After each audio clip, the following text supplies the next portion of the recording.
Alrighty, we're in a part 2 of our, we'll call it a gourd storage tour.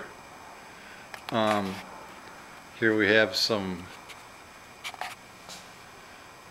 dried gourds and cardboard gaylords.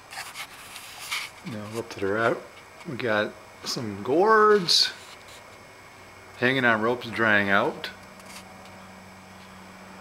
Hopefully I'm not going too fast.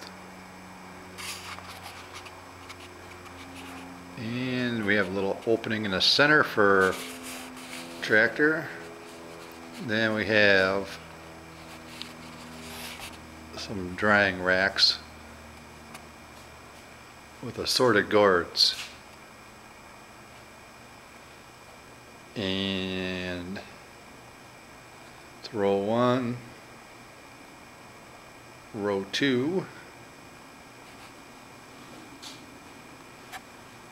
and then we have a wagon to get out of there, and then we have a row 3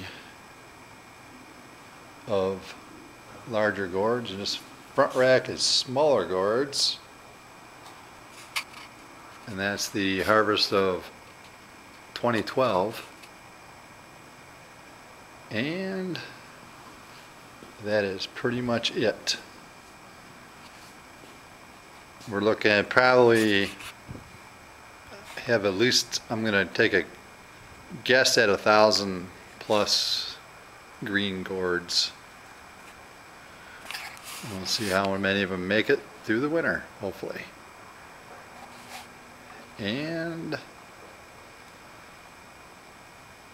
that is all of it.